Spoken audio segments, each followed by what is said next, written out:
जय माता दी मेरे प्यारे दोस्तों, स्वागत है आपका हमारे चैनल में गुरु से मार्गदर्शन में।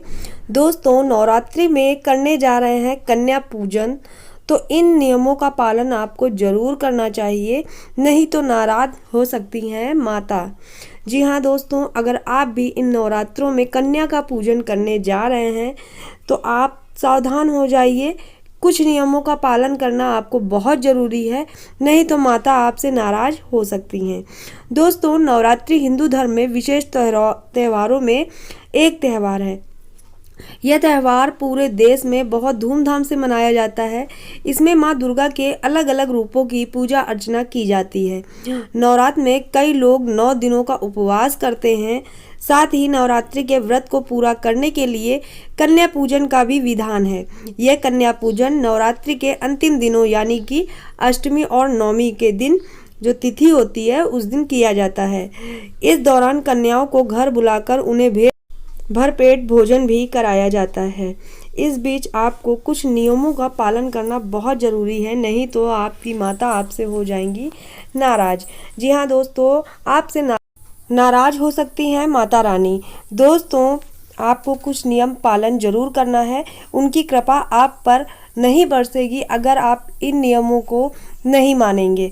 दोस्तों, कन्या पूजन के दौरान कौन से नियम होते हैं और क्या क्या करना चाहिए, आज हम आपको इस जानकारी में इस वीडियो में ज़रूर बताएंगे। तो दोस्तों, अगर आपको हमारी जानकारी पसंद आए तो चैनल सब्सक्राइब जरूर करिएगा। तो दोस्तों, आइए बात करते हैं कन्या पूजन में किन बातों का ध्यान रखना चाहिए। दोस्तों, सबसे पहली चीज, कन्या पूजन से एक दिन पहले कन्याओं को सम्मान साथ आमंत्रित करना चाहिए। कन्या पूजन के दिन उनके आने के बाद सबसे पहले पानी या दूध से उनके पैरों को अपने हाथों से धोना चाहिए। उस पानी को अपने सिर पर लगाना चाहिए और उनसे आशीर्वाद जरूर लेना चाहिए। इसके बाद कन्याओं के लिए बने आसन पर उन्हें बैठाना चाहिए।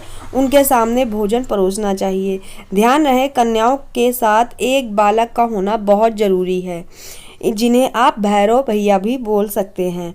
भैरव भैया माना जाता है। जो कन्याओं के साथ आप एक बालक को बैठाल कर उसे भोजन कराएंगे तो उसे भैरव का रूप माना जाता है। कन्याओं को 9 देवियों का स्वरूप माना जाता है। ऐसी कोई भी गलती नहीं करना है जिससे कन्याएं नाराज हो जाएं या रुष्ट हो जाएं। भोजन पूरा होने के बाद कन्याओं का आशीर्वाद लेते हुए उन्हें उपहार के भेंट में कुछ न कुछ जरूर देना चाहिए। देखिए, हर वर्ष की कन्या का एक अलग ही महत्व होता है।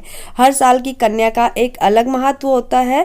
हर व्यक्ति अपने सुविधा अनुसार कन्या का पूजन करता है। 2 वर्ष की कन्या का पूजन करने से घर से दुख और दरिद्रता हमेशा के लिए दूर हो जाती है। 3 वर्ष की कन्या का पूजन करने से घर में धन लाभ होता है और सुख समृद्धियां आती हैं। परिवार में सुख शांति बनी रहती है।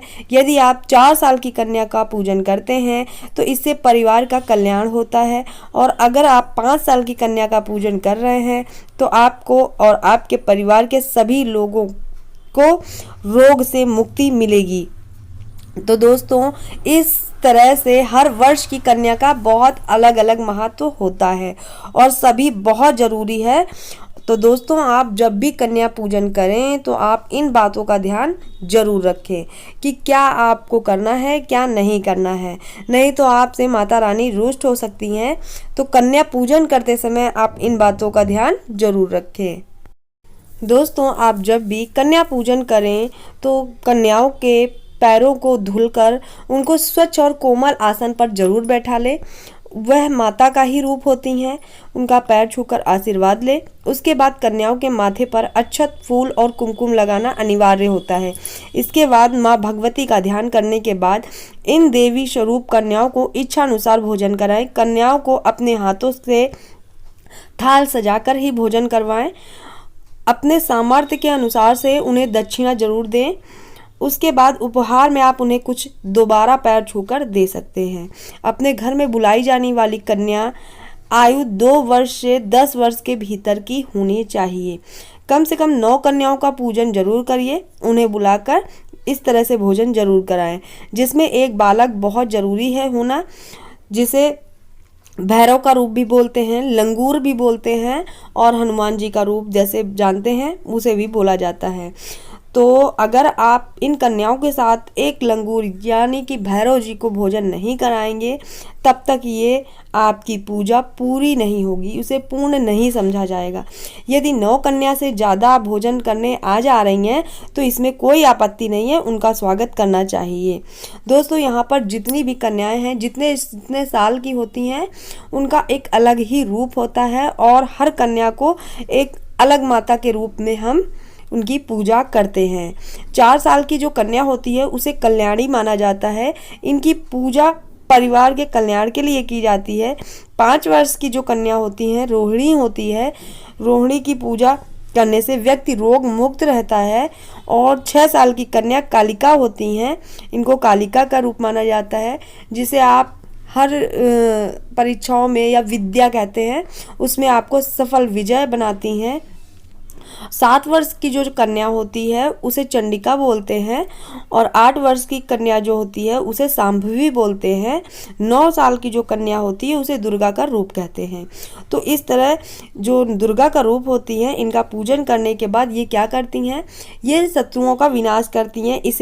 इसलिए इन्हें दुर्गा का स्वरूप माना जाता है। 10 साल की जो कन्या होती है वह सुभद्रा कहलाती है।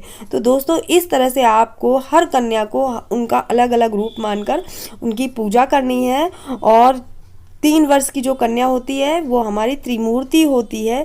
2 वर्ष की जो कन्या होती है कन्या, वह घर में जो दुख और दरिद्रता होती है उसको दूर करने का काम करती। तो यहाँ जितनी भी कन्याएं हैं सबका अलग अलग, 9 कन्याओं का अलग अलग स्वरूप होता है। उनका वंदन करें, अच्छी तरह से पूजा करें। एक उनके साथ बालक को जरूर खिलाएं, भैरव का रूप मानकर खिलाएं, या उन्हें लंगूर भी बोल सकते हैं, हनुमान जी का रूप भी बोल सकते हैं। तो दोस्तों, इस तरह से आपको करना है कन्या पूजन। उनको आप अपनी श्रद्धा अनुसार कुछ भी भेंट स्वरूप दे सकते हैं, साथ में दक्षिणा दे सकते हैं और उनका आशीर्वाद लेते रहिए। माँ भगवती का स्मरण करते रहिए और कन्या का पूजन करिए। माता आपकी हर मनोकामना जल्द से जल्द पूरा करेंगी। तो दोस्तों, ये अष्टमी, नवमी, सप्तमी, आप जिस दिन भी कन्या को भोजन कराते हैं उस दिन आप जरूर इन बातों का ध्यान रखिए। उनके साथ कोई भी ऐसा काम या ऐसी बोली मत बोलिए जिसे वो कन्याएं नाराज हो जाएं और आपके ऊपर गुस्सा हो जाए। इससे हमारी माता गुस्सा होती हैं। तो दोस्तों, इन बातों का जरूर ध्यान रखिएगा। और दोस्तों, यहाँ पर हम आपको एक जानकारी और दे देते हैं। जो इन कन्याओं को आप भोजन कराएं तो माता की पसंद का ही भोग बनाएं। जैसे हलवा चना हो गया, या हलवा पूड़ी हो गई, या खीर पूड़ी हो गई। तो जो माता को पसंद हो वही भोजन बनाएं और वही इन कन्याओं को भी खिलाएं। आप इन्हें प्रसाद के रूप में केला, नारियल आप दे सकते हैं। आप इन्हें वही भोजन कराएं, हलवा चना हो गया या हलवा पूड़ी हो गई। तो दोस्तों, फिर मिलेंगे हम आपको अगले वीडियो में। जय माता दी, स्वस्थ रहिए, अपना ख्याल रखिए।